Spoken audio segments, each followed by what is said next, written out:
another Cooligans episode. Look at this, kicking it old school. Sure. The remote days.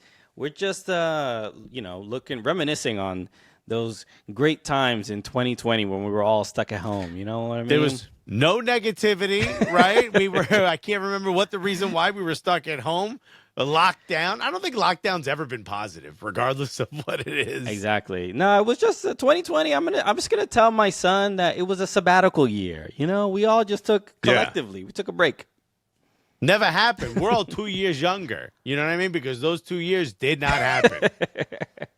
We just magically at the same age, one day after the other, we just learned how to make sourdough bread. That's the only thing. What's good, everybody? Welcome to a new episode of the Cooligans. Shout out to everybody, new and old, tuning in. Shout out to everybody who checked out the Brendan Hunt interview. Shout out to everybody who saw us on the storefront at Adidas. Okay, we have Let's go. A lot we'll to talk discuss about it. today. But yeah, maybe your boys are a little bit models all of a sudden yet again. A little bit model, a little lot models. Okay, we full model. We're pivoting careers. All right. That's right. You know what? Most people are like, Alexis, you've not monitored your carb intake your entire life. What is your plan? And I said, it's to model. Okay. For everybody who doubted me, we did it. All right? Yo, it's for everyone who said, hey, maybe you shouldn't be doing this. Clearly they were wrong. So what's good, everybody? Welcome to the Cooligans. My name is Christian Polanco. I'm Alexis Guerreros. You already know. So we have a lot to go over today. Obviously, the Premier League title race is getting crazy. We got to talk about Harry Kane taking another L in Germany, and a lot to go over in MLS. It is MLS starts this week, so MLS is back. So we'll preview that and get that started as well. So Premier League title race, a couple big results recently. The big question really is Liverpool got a lot of injuries. Mm-hmm. Manchester City just drew at Chelsea. Arsenal aren't too far, but Liverpool are still top. Do you think Liverpool could hang on? It as of right now, I'm going to say yes, because they don't necessarily look like they're even though they're dealing with injuries or players at AFCON or whatever, they still seem pretty good, and they're beating the teams that they're supposed to beat. That's the concern sometimes. It's not the matches against the other top six clubs. It's like you're supposed to beat Crystal Palace. You're supposed to beat Luton Town. You're supposed to get these victories, and they still make it look pretty easy. So is Arsenal right now. For that matter, they're beating. And we'll get there. They're beating teams. But you mentioned how Liverpool, you're pretty confident. What if I were to tell you that on February 25th, they go away to Stamford Bridge.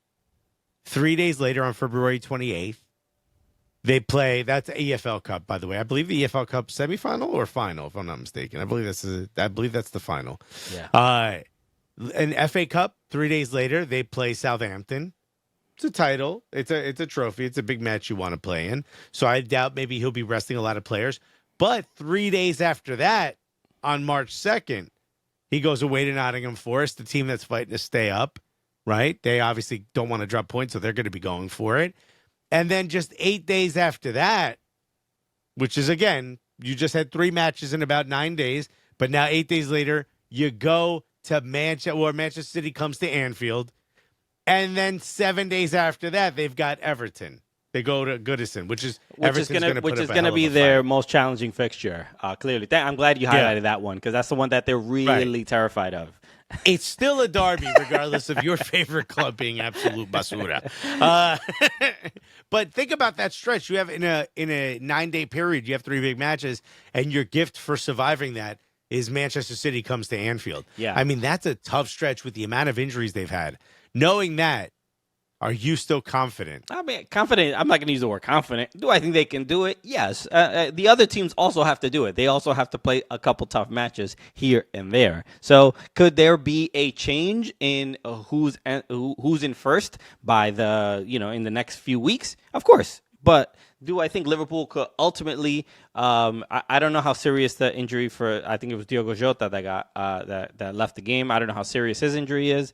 Trent Alexander-Arnold also has an undisclosed injury. But he should be. They said 6 weeks, and I think we're already in like the 4th week or something like that. So it's not impossible that they can still hold on. But now let me tell you Manchester City's fixtures on the way to that Liverpool match. Okay, so Liverpool just beat Brentford. Brentford have to go to Etihad. Okay, I don't think they'll have as much success as Chelsea had there, but Brentford go to Etihad. Then Man City has to go to Bournemouth. Pretty winnable match for Manchester City. Then they go to Luton. Look, the way Luton plays gives them problems, but it's still Manchester City. It's still going to be a big match. I think we all have confidence that Manchester City will come out on top. That's an FA Cup match. But then after that, Premier League match, Manchester City welcome Manchester United. Then they play FC Copenhagen in a Champions League. Yeah. And then they go to Anfield. Other than Manchester United, that seems like a relatively light run-up compared to what Liverpool have to handle. And Liverpool's got a ton of injuries. Okay, now, are you less confident? Again, you're throwing the word confidence around. Are you less confident? Am I less confident that Liverpool can hold on? No, not necessarily. No, not necessarily. Manchester City. I don't know, man. Will have these. Look at the match against Chelsea. They should have won that game. They had so much of the ball. They had some pretty good chances. Obviously, Rodri with the late equalizer, but overall, what he did in the Champions League final. Yeah, look, Erling Haaland's not going to miss 9 shots again. Exactly. Which is what's up with him? What is his deal? Why is we I love that he had one bad game, and we're like, did they not plug him in at night? What happened here? They didn't charge him, bro. Look. I know he's been injured and missed a couple games, but it's not really. Look, he's a player that Haaland is not touching the ball all game. He's not really. I know Manchester City might have like 95% possession in a match, but Haaland is like 0.3 of those. He's not really in the mix like that. He's like, get me the rock. You know where I'll be. Throw it up here, and he points at his head, but he ends up doing a double bicycle kick or whatever. You know what I mean? He's just put it up in the general area, and part of my body will hit it. Don't worry about it. One of my limbs will get there. Some appendage. I ain't gonna tell you which. Right. Okay. An Erling Haaland appendage will hit that ball. Okay, ladies. And you know what? Honestly, start placing your bets now. Okay, but that should be a prop bet on DraftKings. Will Erling Haaland smash a ball with his genitals? Hey, who knows? Hey, the odds are good. The odds are good here, my man. So the even the game against Chelsea, there was I guess we're not used to seeing Manchester City have these like just have these like cracks in the armor, just a little. They just look a little bit. They're giving up these. The goals that they do give up are usually on counters, and so it's the only way to score against them. You're not gonna tiki taka them. You know what I mean? Yeah, because you see there's you can see the frustration, especially in the forwards for any opposing team. And you saw it with Chelsea, like Raheem Sterling, kind of like trying to, like, when you try to press them at all to try to just even make them uncomfortable or put them in a position where they might make a mistake, they're just never going to make a mistake. Like it's quite remarkable to watch every single player at every single position never put a bad touch on the ball, just literally ever. And it can be. There's no way to win. There's 0 ways to win. A counter on some weird bouncing ball, some silly kind of nothing that is like it's never usually self-inflicted. That's the interesting thing with Man City. But those moments are starting to occur a little bit more, and if a team is even a little bit clinical, they get burned. I mean, Chelsea had how many shots in that game? 3, 4, and to Man City's definitely over 10. And so it's getting a little nervy, but my hot take here is that to look at that. So we just produced Chelsea had 9, Manchester City had 31. Boy, that's crazy. 31. So I was off by just a little bit. I thought it was at least double digits. Yeah. Okay, my memory didn't serve me well. I did watch the game, but this is my hot take here. Out of all the teams, I don't think Man City is winning the title again. I don't think given some of these concerns and them kind of slipping a little bit, and then seeing how Arsenal are playing, which again they're beating the teams that they need to beat, but they're beating them by a lot of goals. I mean, the goal differential. Beat Liverpool. In this little run up, everybody's talking about in the last 5 matches. I believe it's a plus 19 goal differential for Arsenal. People be like, "Oh, they're beating bad teams. West Ham's playing badly. Burnley's bad."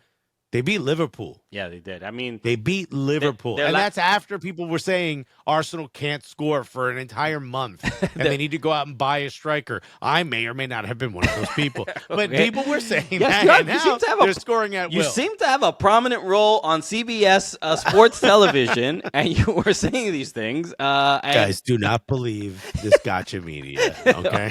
Bro, the mainstream media that I'm looking at my computer screen right now is really kind of a little problematic. Right. All right, they're getting things wrong. For those of you listening and or watching this show, you know I haven't trusted me in forever. Why would you trust me? That's your fault. That was your mistake. Okay, you should listen to me when I tell you not to listen to me. I mean, that's your problem.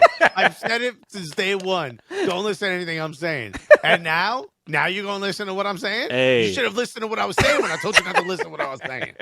Bro, it's not confusing, all right? Learn. It's very simple, bro. It's very simple. But the last 5 results for Arsenal, 5-0 against Crystal Palace, 2-1 against Nottingham Forest, 3-1 against Liverpool, 6-0 to West Ham, 5-0 to Burnley. This is, we talk about Martin Odegaard a lot, or at least I do. I see him in my damn dreams. He is my favorite player. The last, last few years. I don't years. interrupt you ever when you talk about Martin Odegaard. I mean, sing this man's praises. What an absolute baller. Just without a doubt. There's just such a... again, we keep talking about the swag of Martin Odegaard. I don't know where he gets it from. Where this is Norwegian man? How does he move his hips that way? You know what? Shakira's hips don't lie, but Martin Odegaard's do, because you don't know where his hips are going. His hips are constantly lying to you. Her hips are lying. His are telling you the truth. You'll never know which way they're going. Okay. I mean, it's been, as an Arsenal fan, it's been fun to watch. I remember when he came on loan from Real Madrid, people were like, "Oh, he's a bust. He's no good."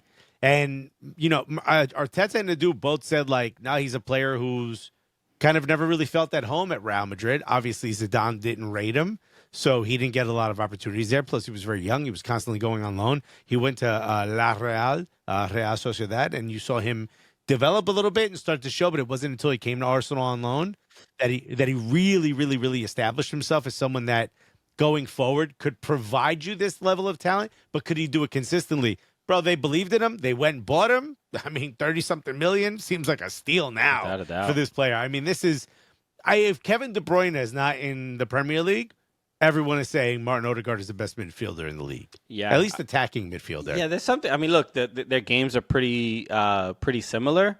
The one Kevin De Bruyne is unbelievable with both feet as far as like taking shots and making incredibly accurate passes. Like it's hard to even tell what is Kevin De Bruyne's strong foot. We know Odegaard, his left is absolutely lethal. But that's like one part of his game that you could probably say is like kind of a weakness, but you can't really tell. Nobody's really taking the ball off of him. He's not really misplacing passes. It's Arsenal are looking incredibly sharp these last few games. So look, they've needed it because they had that little bit of a slump towards the end of last year. So good on them. So look, we have a title race on our hands. It's not totally wrapped. If you had to guess now, who do you think ends up on top? Look, given the way they're playing, I mean, it feels like Arsenal have a real shot. Because in those games, the games against, do they have to play Liverpool? No, they've already played both passages. Oh no, we one took left. 4 points off Liverpool. No, Okay. We took 4 points off Liverpool. So we beat them. We drew them at home, and we beat them at our house. So there's one, but we do City. have Manchester City, which I believe is the final match of the season.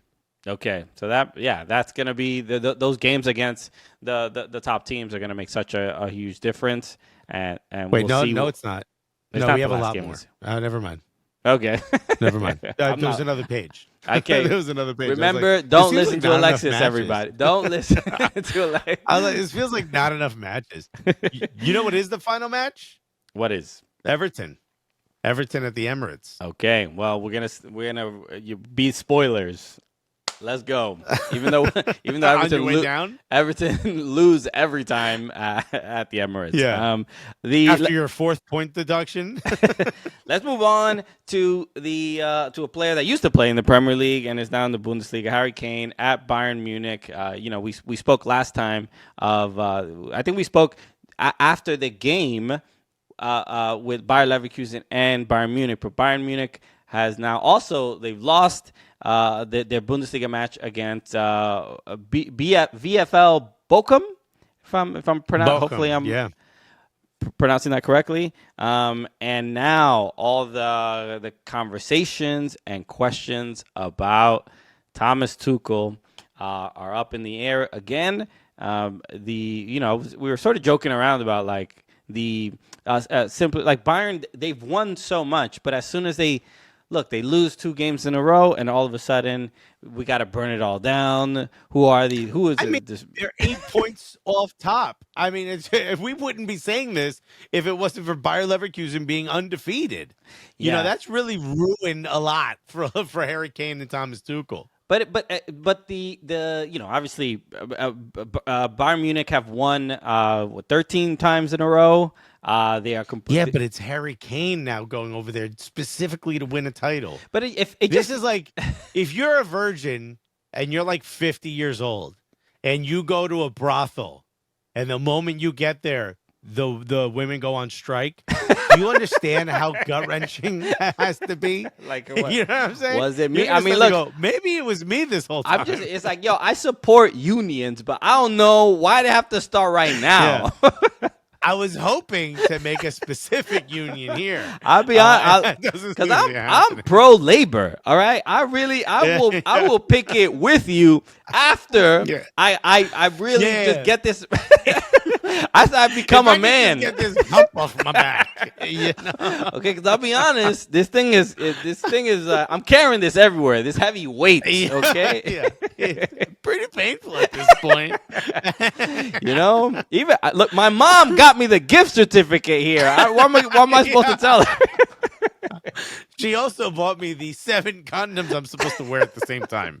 Have you seen? There was an article in I think the New York Post or something that said that it was like a sex worker who was saying that, basically saying like I'll never sort of be out of a job or basically the business is booming right now because a lot of my clients are basically sons of like the mothers buy their services for their sons who haven't lost their virginity. It's apparently. Wait, there was an article about this? There was an article about this. I think it was in the New York Post. And yeah, it's apparently a booming industry. I want to remind everyone that my mother's never even come to see me perform.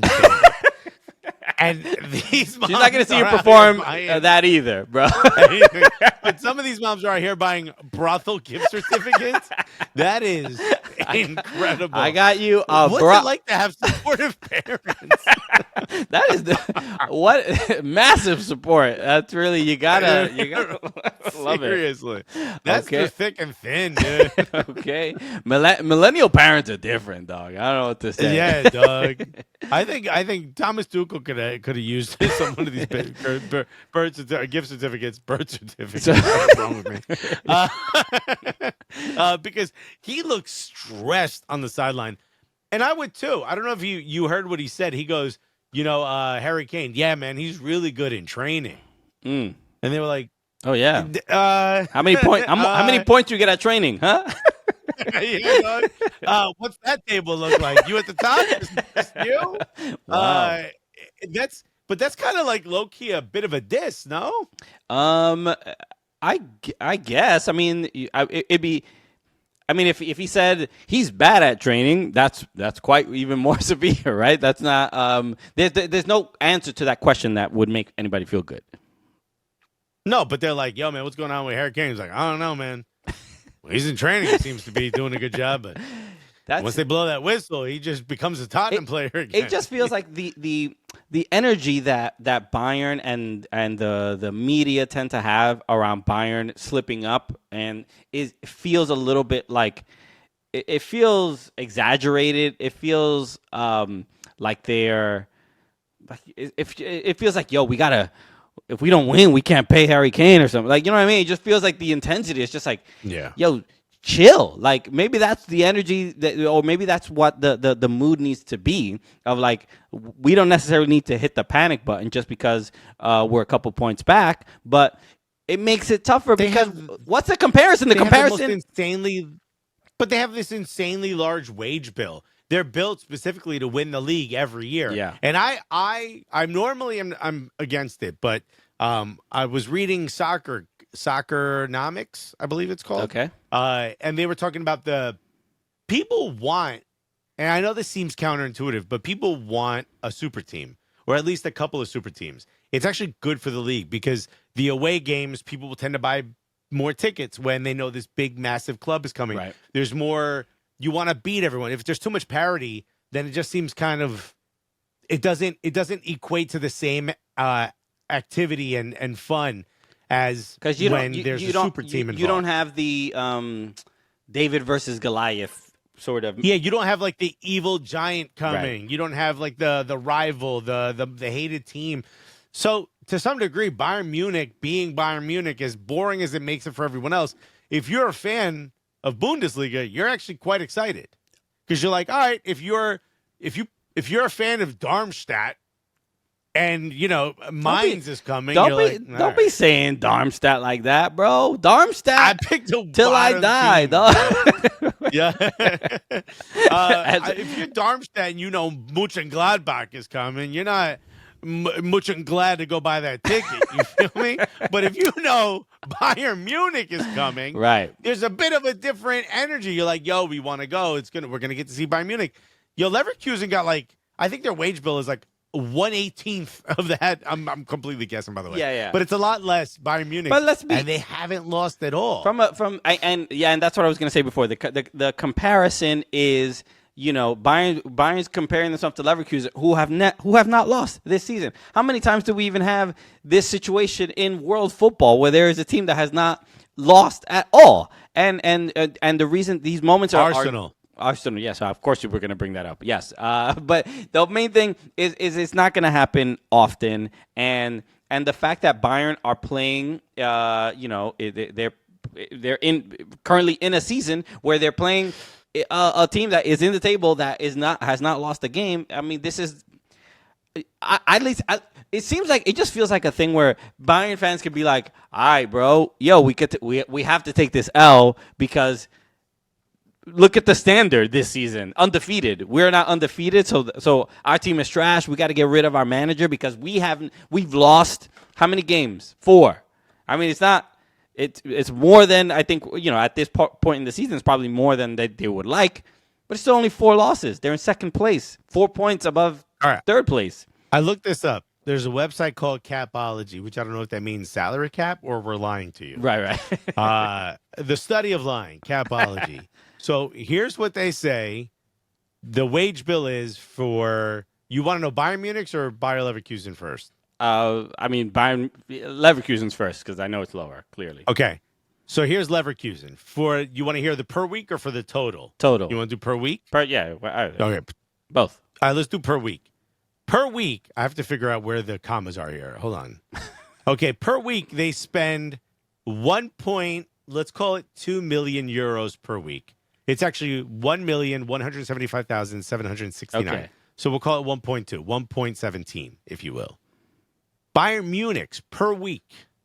Okay? Yeah. 5.2. Okay, that's pretty significant. You're in second place to a team spending 20% of what you're spending. Correct. It is not great. That's gut wrenching, or 25%. But that's the thing. You use the word gut wrenching. Gut wrenching because you're saying that the standard should be that they should win all the time, Christian, even if a team Christian. has not lost one game at all. Can I ask you a question, Christian? Christian, let's say you spent $50,000 on a very fast car, okay? And I pull up next to you in a $12,000 car, and I beat you in a race.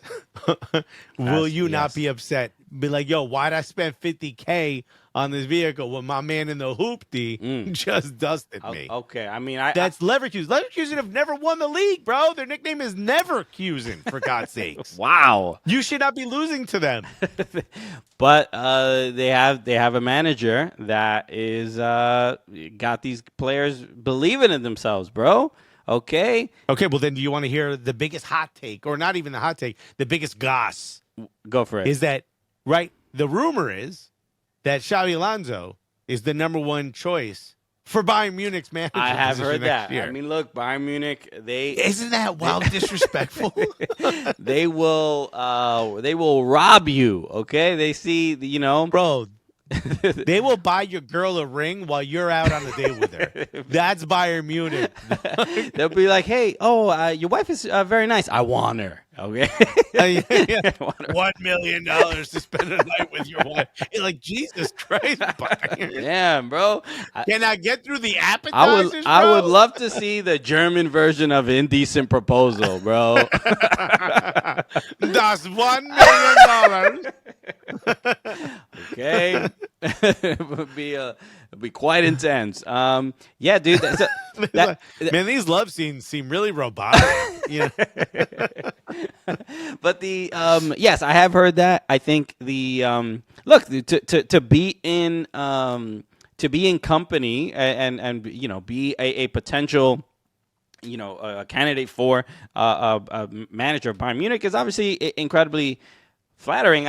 It's a thing where it's fun to hear this sort of drama, because we all kind of, even though Bayern always win, especially because Bayern wins all the time, we kind of love when they get a little bit messy, a little bit dramatic. But we also been asking for this. Do you really want them to win 12 years in a row? Right. Who was the manager before? Why am I forgetting his name? Rode the scooter.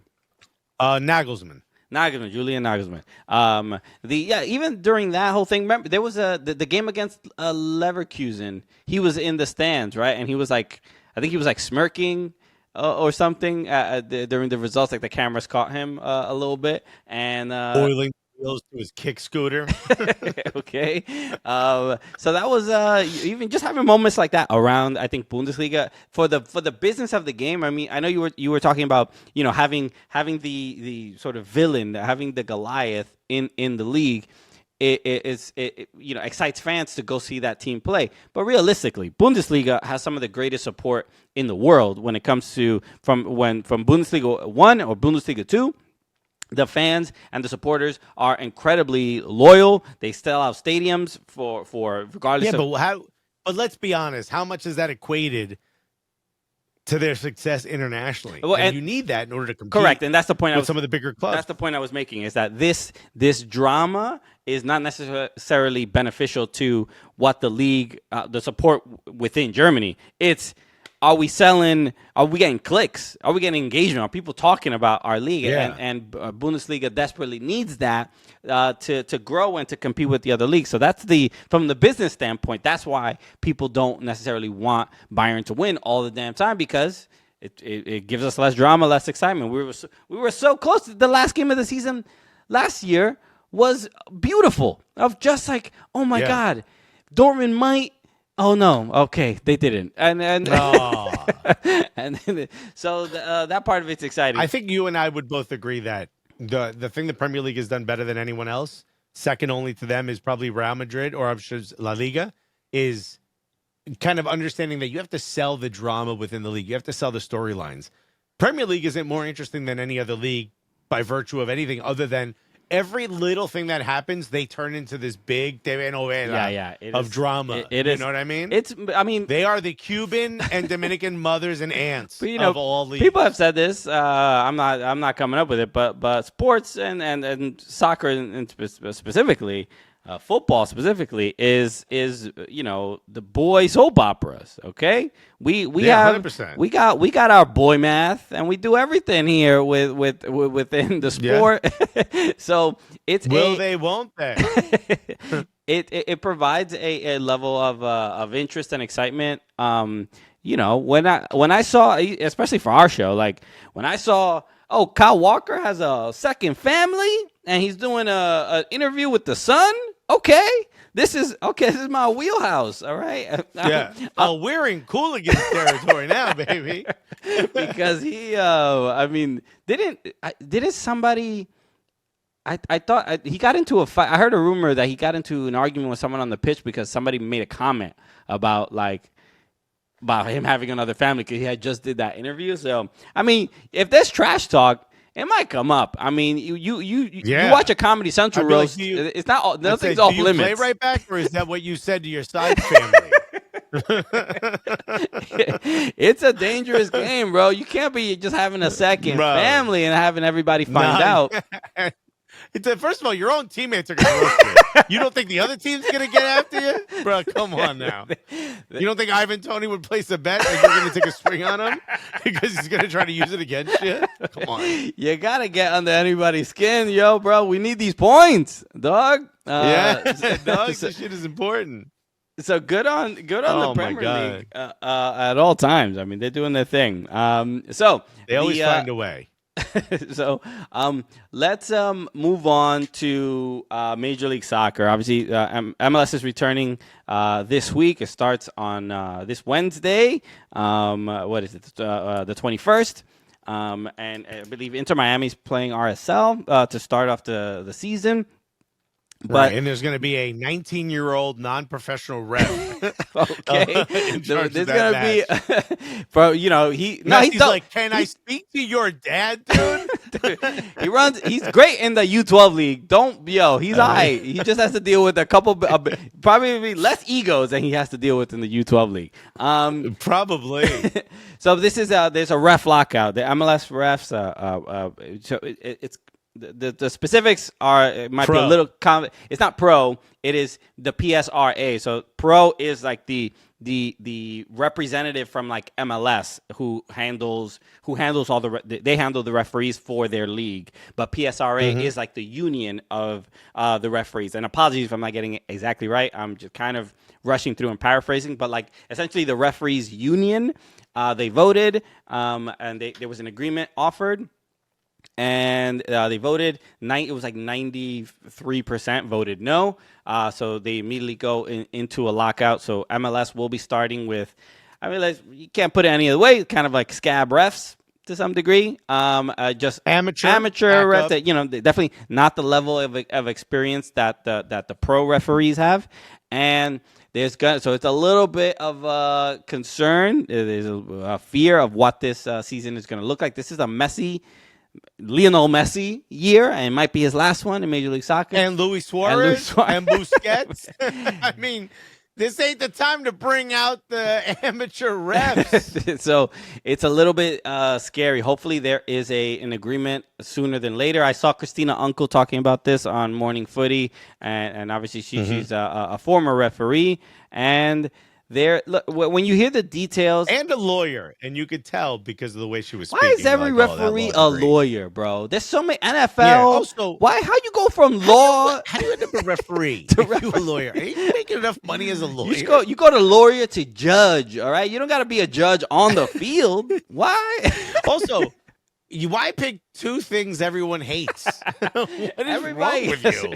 People are gonna be so mad at you in every facet of your life, bro. Damn.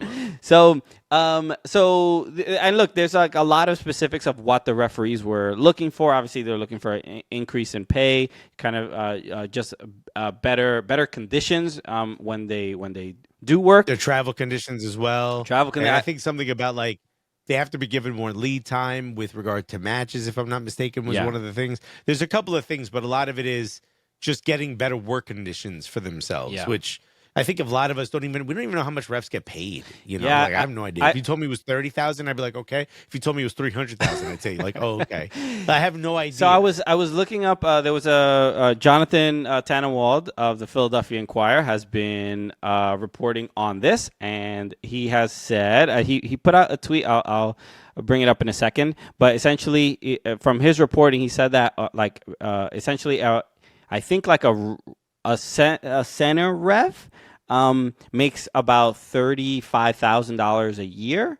I don't know exactly how accurate the numbers are. It's roughly every referee is essentially placed on about 30 some odd games per season. I mean, and you would incorporate like U.S. Open Cup and other competition, Leagues Cup, stuff like that. But $35,000, not a lot of money, but you're also not necessarily working a whole ton, but $35,000 feels pretty low for working as a professional ref, and that's why you still got to be a lawyer, bro. You show up to the stadium with your briefcase because you just came from a case. Right, you doing. I got to do paralegal work at halftime, so I hope you guys are okay with that. I got to make ends meet here, and I mean, I'm not making fun of how much they're getting paid. It's just I think we all assumed it was a little more. Yeah, a little more than 30K. I don't know how accurate that number is. Even in somebody was asking Jonathan Tannenwald in that Twitter thread for a little bit more clarity, and he didn't necessarily provide it because that's the information he got. So I don't know the specifics, but if you look on Glassdoor.com, it says the total salary range for Major League Soccer referees is $32,000 to $50,000 per year, which includes base salary and additional pay. Gotcha. So it looks like they make a couple thou every match. So maybe maybe 35 is the base salary, and then they get paid extra for per match or so. If they do like sideline judge is different versus like fourth official or maybe VAR. I mean, now you're kind of now when you hear that kind of money, you're like, damn, you're in Cooligans territory. Okay, I mean, this is y'all need to strike. Yeah, I feel like y'all should be doing. Should we be striking with you? I don't know what's going on. Yeah, dog. I can't. Yeah, reps. I can't wait for us to be paying for it. Okay, give me one of them pro shirts. I'll support. Yeah, I'll be a scab ref. Yeah, who cares? No, dude. Look, I'm pro. You were pro union here, bro, and we've met some of these refs, but they're good people. They work hard, and when you hear, I haven't heard all the specifics of what the referees necessarily want, but I've seen they've been posting a few more like photos and of things that they have to deal with. I would imagine referees are not totally given kind of the respect that they deserve, and not from like how they're treated, but just like how they're paid. It's I mean, let's be real. It's a shit job sometimes. You got to deal with a lot of criticism, and they should be paid for it. I mean, that's it. Yeah. Year over year, as much as we get upset about refereeing, I would take MLS refs over Premier League refs any day. I mean, overall, I feel that there's a little bit of sort of better control. There's it's just all the terrible sort of decisions and miscommunication and all these issues that we had that stretch of like a month of like nightmare decisions. We just saw Holgate tackle Matoma. Someone Matoma with there's boot marks, there's stud marks on the man's mid thigh, bro. And the ref was like, "Nah, that's a yellow. That's assault. That was what that is. Violence. That's handcuffs, not yellow. That's ridiculous. if literally just a couple if referees they should have handcuffs on their hips just in case. Okay, somebody gets, you never know, bro. There might be a challenge like that. At least. Okay, dude. I mean, it's just referees after games just giving the same like sort of the police brutality responses. Like I don't know. He had a weapon on him. I swear. I thought. Yeah. Yeah, I thought he had a gun. Like, well, he doesn't because you check them before they go on the pitch. I had to protect everybody. It was crazy. Look, I'm looking at there was a post from the PSRA officials, and which is basically the referee, Professional Soccer Referees Association, and a quick thing. It just says. It says in quotes, says, did PSRA turn down raises of 100%?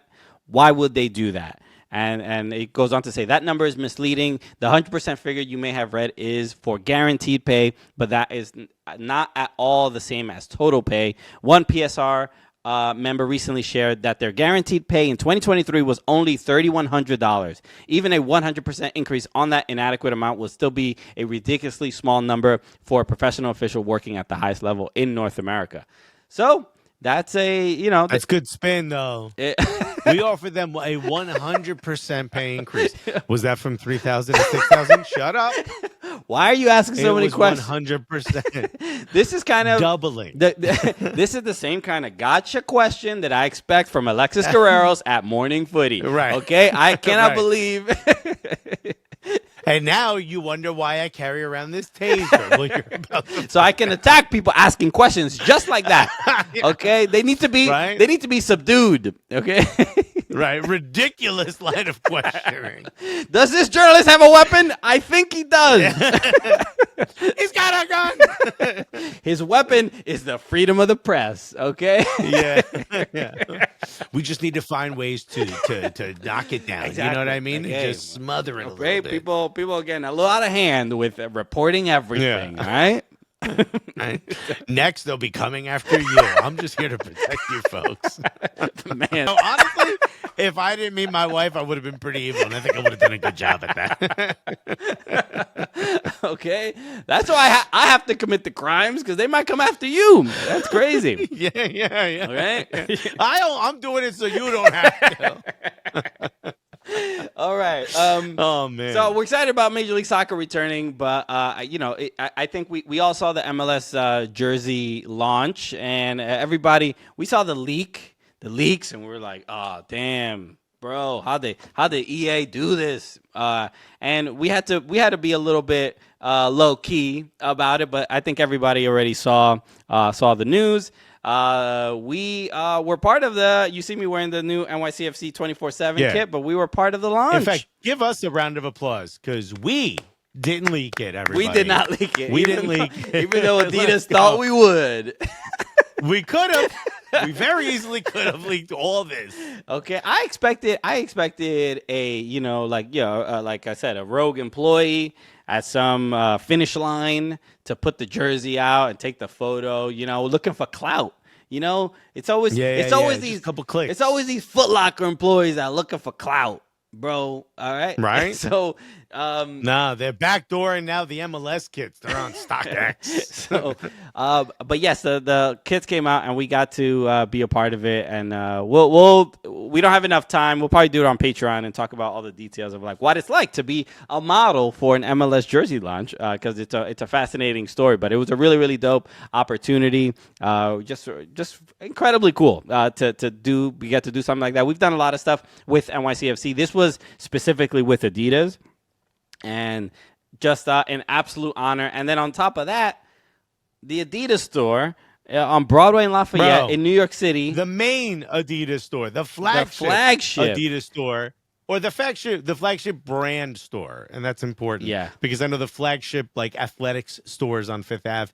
But dude, if you go to Soho, Broadway and Lafayette, this is the center of the universe for us, Lower Manhattan. Bro, you go there, who do you see? Every screen, you see these two dumb faces right here. Okay. All right. So you're welcome, Manhattan. All right. Bro, I mean, accidents are going to double, triple, quadruple on this corner. Oh, who is that? And boom, I just destroyed a family. Oh, damn. It could have just been two empty Ubers. But no, it had to be. Be careful. Be careful on the road, everybody. Do not let our beauty distract you that much. We don't want any tragedies. And if that coffee truck moves, even more people will be able to get there was a big coffee truck in front of our faces, but I don't know. Oh, my God. I would give it a ticket, bro. I don't understand why. Yeah, I mean, I'm calling 911 on it right now. I'm going to go sign up to be a meter maid and give a ticket so I can correct. Did you know that if you call and tell them that there's a car illegally parked or idling or something like that, you get a cut of the ticket? Did you know that? No, that's not true. That is true. There's one guy who did it so much they banned him from ever doing it again. He lives in Queens and he made something like $40K last. Get out of here! I'm dead ass, dude. Just calling every time somebody. I never heard of a professional tattletale and just be making. Bro, my aunt would literally be making $2.3 million. My aunt to tell on people would be being carried around if all it took was to call the police and tell them that somebody was illegally parked. Damn, bro. Yeah, auntie could pay the Trump's lawyer fees, dog. That's crazy. Bro, Tia Dinora would be showing up to my birthday in a yacht. So we got to be part of it. Really, really dope. Get to go to. We went to a couple events. Fashion show. We got to see Remy Ma perform the other night at the Jersey launch event for NYCFC. So it's been dope. So Marcus Samuelsson was there. There was a bunch of models with over millions of fans on followers on Instagram. There's a lot of people. We were there as well. It was a lot of fun. They had a bunch of great food. It was so dope. Gianni Lee, who's the artist of the year. Every year NYCFC works with different artists. This is the artist they're working with this year. He's the one who told us that we were up at the Adidas store, so we ran there right after. And it's honestly, all jokes aside, it's a massive, massive honor. It's something that I never thought would happen. I remember a couple years ago when we did the Miami event for Neymar, the Neymar Fives. Yeah, I remember Caitlin. I can't remember her last name, but Caitlin, the freestyler. Schrepfer, I think her last name. Schrepfer, that's it. I knew it was some German. I wasn't going to go. I wasn't going to try it. But remember, she got injured, but we ended up hanging out with her. She was really cool. She became a friend. A couple weeks after that, back in New York, I'm doing a pizza tour. This is how long ago that was. And I walked past the store, and her picture's there on the wall, like in the window. Yeah. And I was like, bro, is this you? I took a picture. I sent it to her. I go, oh, my God. She goes, yeah, I know. I haven't been up to New York to see it. This is so cool. And I remember thinking to myself, like, dude, I'll never do anything that gets me here. You know what I mean? Like, maybe even if Cooligans goes straight to the moon, they're not going to put us in the window of an athletics store. And we are. We are now in the window. Are we on the moon? I think we're on the moon, Alexis. We're on the moon, dog. Oh, I weigh so much less. That's your diet plan. That's the only way. Yeah. All right, but weigh me on the moon, though. No, it's not weight. It's gravity, yo. It's just gravity's a hater, dog. Yeah, dog. Christian's the one floating away. I'm goody right now, bro. So there were a bunch of really cool jerseys. Any ones for you that stood out? Any of your favorites? Because I think this is probably one of the best collectively. There were a couple duds, but for the most part, MLS teams kind of nailed it. At least they attempt. The attempt was there. Like, jokes aside, I'm not a Red Bull fan, but last season's kit was absolutely gorgeous. I believe it was the Daniel Patrick or the David Patrick kit. It was an absolute stunner. It was like sort of that yellow, red, and blue and green, sort of tie-dye looking, absolutely stunning kit. This year's, I'm not a huge fan of the red and black squiggly, static. Yeah, I'm not a big fan of that. But if you ask me, also Atlanta's, I think, is a complete miss. The color scheme is weird. Is it flowers? Is it flames? I'm not sure. But as far as I'm concerned, NYCFC hit San Jose Earthquakes. Absolutely beautiful. We both said we wanted one. And Vancouver Whitecaps, man. Oh, my God. Whitecaps is that, definitely that's on my list as well. That Whitecaps one. And we got to see it earlier before it really came out, and held it in our hands and stuff. And it's like, yo, it is just a beautiful kit. Really, really gold. This It's clean. Gold trim on the blue. I thought they did well. I like Austin FC's also. I like that cream color with the green. FC Cincinnati's also just a nice. I love the kind of orange and blue detail on the side of it with that cream color. And also sport. Same with the Revs. Revs, I thought was a nice one. I don't love the Revs one. I think it's a little plain, but if you see it in person, okay. I think it's a little striking.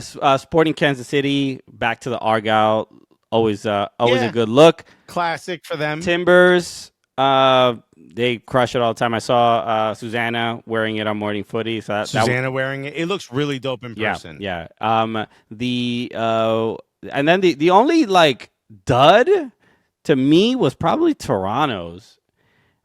Toronto's was just not much. I don't remember it. If that gives you any idea. It's just a white shirt. I mean, there's a little bit of these lines kind of through it, but they're very, very opaque. It's just a white shirt. Maybe that's their punishment for how bad they were last year. They probably had a great design ready, and they were like, "No, you pow, you lose." Yeah. You lose your good design and a good jersey. I'm so sorry. You don't deserve the drip. Also, I'm so sorry. Chicago Fire, because this is I think it's a nice kit, but it's beautiful. It's just. I mean, people were happy that they went back to the older designs that they had from a couple of years back. Yeah, why were they this dark blue color? They should be red. So they should be red, and but it's just It's just an old jersey. I don't. You know how bad fans wanted this? Remember their logo 2 years ago? Yeah, I know. It's been a bad. This is good. This is positive. This is forward motion, everyone. Minnesota's. What do you think of Minnesota? I think you were talking about it. No, it's a miss. It's a screensaver. I don't like it. Ali Krieger said it looked like a sonogram. That's not a good look. That's not a good look. Yo, be kind of dope. They also hired a kit with your sonogram on it. That's a dope. Yeah. If you're having a child, yes. If you're there to get drunk and watch the team, how guilty are you going to feel about drinking while you're wearing a sonogram? I think a lot. I think I would feel bad about it. That's a fire idea. No, they also just hired a 31-year-old as their coach. Granted, he was an assistant coach at Manchester United, but still a 31-year-old. Right. What did you think about Columbus Crew's kit with the Charlie Brown? Oh, the Charlie Brown in the middle? Yeah, I don't hate it. I don't hate it either. No, I think I don't love it. I think I also don't love their badge either. So there's something kind of cool about looking like Charlie Brown. Why does everybody hate Charlie Brown all of a sudden? It's like a cool because he's a mope. Nobody likes a mope. I mean, look, they have. If Charlie Brown won MLS Cup, it'll cheer him up. It'd be perfectly fine. I kind of yeah. He would think he was about to win MLS Cup, but then that girl would pull it out right before he kicks it. All right, you ain't winning nothing. This feels like one of those kits that is, as it's released, people are like, oh man, everybody's gonna make fun of us, but I think over time, people are gonna be like, yo, this is kind of the fact that it even reminds me of Charlie Brown is kind of dope. This feels like one of those kits that in 5 years, people are going to be like, yo, I wish I spent $250 to pick that one up. You know what I mean? Whoa, don't forget, at the end of the season, MLS gives you free shipping. If you wait. Okay, so it's a good deal. Well, shout out to NYCFC, who has one of the cheaper, more affordable kits. It's $150, but it's at least... What's up with some of these clubs are just going crazy with some of these prices? Bro, it's do you want me to buy your kit? You should be handing this out for free, dog. Get the whole city sporting this. But no, shout out to everybody, the Adidas and people on the clubs. This, honestly, a really, really dope. A lot of cool. Thank you to Eric, a lot of cool designs. Him and everybody at Adidas. You guys are absolutely amazing. This has been just a really, really dope, life-changing experience. I'm getting, a lot of people been sending us really, really kind messages and stuff like that. But it's just a really dope thing to be a part of. And just grateful for not only for getting to be a part of the campaign, but just all the supporters, all the fans, everybody. Miguelito here at Meadowlark, everybody who's just shown us a lot of support and helped us get to the point where we can even achieve achieve something really cool like this. It's just a really dope milestone. And again. Yes, and thank you to my CBS family for giving me the time off to go to that shoot because it was pretty late notice, and a lot of levers had to be pulled a la Barca. Okay. So thank you. All right. So shout out to everybody involved. Seriously, we appreciate all the love and support. Thank you again for tuning in. Brand new, another episode of the Cooligans in the books. Make sure you subscribe. We're almost at. I think we're gonna hit 10K any second now on YouTube. So subscribe to the YouTube channel, youtube.com/soccercooligans. Hit the subscribe button right now. Subscribe to the podcast. We need just 28 more to get to 10K. So, dude, this is crazy. We're at 9.97K. Let's go. So help us get there. You could be the 10,000th Cooligan subscriber, so we appreciate it. Subscribe to the podcast. Leave a review on Apple Podcasts if you have not yet, and you can leave a review on Spotify. I just noticed. I wasn't here for the interview. I just noticed the photo you used for the thumbnail of Brendan Hunt. Yeah. It looks like we picked up a hitchhiker. Why'd you do this to him? Bro, that's how he dresses, dog. Damn, you couldn't just find a good photo of the guy. So click on the thumbnail, everybody. But no, that was another fun interview. So go check that out. All right, we'll be back on Thursday. We got a really special episode and a special guest on Thursday. So you're gonna be just look for that. Be on the lookout. And that's it. We appreciate y'all, everybody. Thank you so much for tuning in. We'll see you on Thursday. Peace.